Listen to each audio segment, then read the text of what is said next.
Eric Frank Russell was a British author best known for his science fiction novels and short stories. Much of his work was first published in the United States, in John W. Campbell's Astounding science fiction and other pulp magazines. Russell also wrote horror fiction for Weird Tales and non-fiction articles on Fortean topics. To 1955, several of his stories were published under pseudonyms, at least Duncan H. Munro and Niall Weil. Biography. Russell was born in 1905 near Sandhurst in Berkshire, where his father was an instructor at the Royal Military College. Russell became a fan of science fiction, and in 1934, while living near Liverpool, he saw a letter in Amazing Stories from Leslie J. Johnson, another reader from the same area. Russell met up with Johnson, who encouraged him to embark on a writing career. Together, the two men wrote a novella, Seeker of Tomorrow, that was published by F. Allen Tremaine in the July 1937 number of Astounding Stories. Both Russell and Johnson became members of the British Interplanetary Society. Russell's first novel was Sinister Barrier, cover story for the inaugural May 1939 issue of Astounding sister magazine devoted to fantasy. It is explicitly a Fortean tale, based on Charles Fort's famous speculation, I think we're property. Russell explains in the foreword, and often repeated legend has it that Campbell, on receiving the manuscript for Sinister Barrier, created Unknown primarily as a vehicle for this short novel. There is no real evidence for it, despite a statement to that effect in the first volume of Isaac Asimov's autobiography, In Memory Yet Green. His second novel, Dreadful Sanctuary, is an early example of conspiracy fiction, in which a paranoid delusion of global proportions is perpetuated by a small but powerful secret society. There are two different and mutually incompatible accounts of Russell's military service during World War II. The official, well-documented version is that he served with the Royal Air Force, with whom he saw active service in Europe as a member of a mobile signals unit. However, in the introduction to the 1986 Del Rey Books edition of Russell's novel Wasp, Jack L. Chalker states that Russell was too old for active service, and instead worked for military intelligence in London, where he spent the war dreaming up nasty tricks to play against the Germans and Japanese, including Operation Mincemeat. Russell's biographer John Ellingham states, however, that there is nothing, absolutely nothing, in his RAF record to show that he was anything more than a wireless mechanic and radio operator.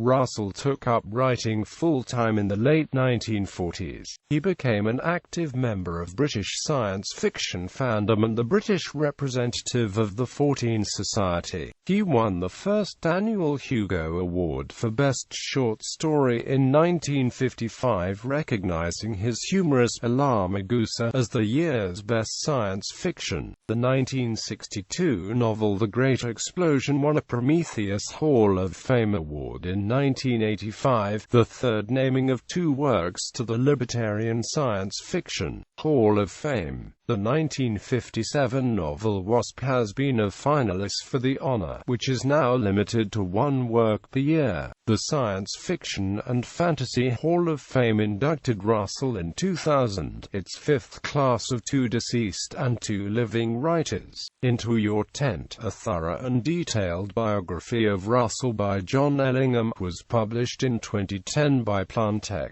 Writings. Russell's full-length fiction includes the following: Sinister Barrier, Dreadful Sanctuary, Sentinels from Space based on the earlier magazine story The Star Watchers, 3 to Conquer based on the earlier magazine serial Call Him Dead, Men, Martians and Machines, containing 4 related novellas.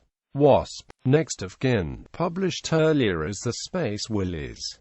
The Great Explosion, with a strange device, also published as The Mind Warpers. Russell also wrote a large number of shorter works, many of which have been reprinted in collections such as Deep Space, Six Worlds Yonder, Far Stars, Dark Tides and Somewhere a Voice.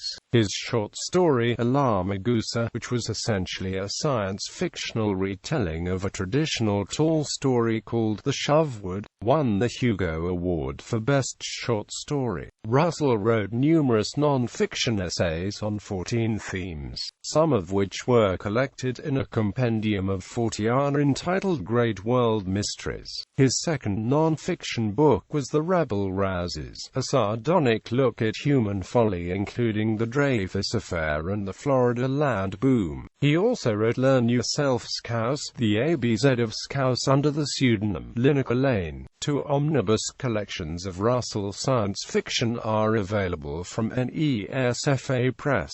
Major Ingredients, containing 30 of his short stories, and Entities, containing 5 novels. John Pallen's Midnight House published Darker Tides, a collection of Russell's horror and weird fiction, in 2006. The 1995 novel Designed for Great Day, published as by Alan Dean Foster and Eric Frank Russell, is an expansion by Foster of a 1953 short story of the same name by Russell. Writing style and themes. Russell had an easygoing, colloquial writing style that was influenced in part by American, hard-boiled detective fiction of the kind popularized by Black Mask magazine. Although British, Russell wrote predominantly for an American audience, and was often assumed to be American by readers. Much of Russell's science fiction is based on what might be described as Fortean themes, with Sinister Barrier and Dreadful Sanctuary the most notable examples. Another common theme is the single resourceful human pitted against a ponderous alien bureaucracy, as in the novels Wasp and Next of Kin, as well as several shorter works.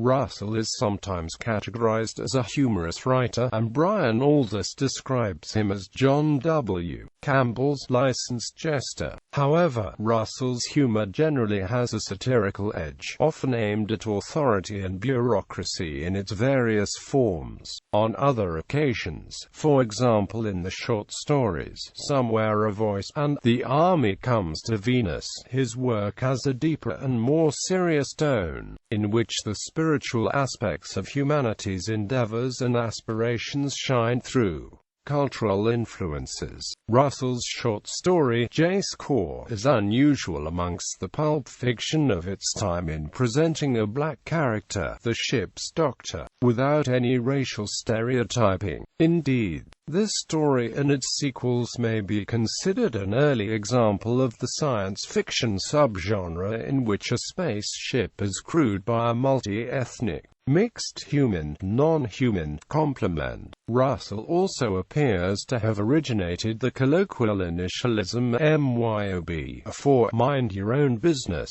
which appears frequently in the novella, and then the Wernun, and in the novel The Great Explosion based upon it. In 1970, Russell was paid £4,689 by the Beatles company Apple Corps for the motion picture rights to his novel Wasp, the contract being signed on behalf of Apple by Ringo Starr. The film was never made, but it remained one of the most lucrative deals Russell ever made.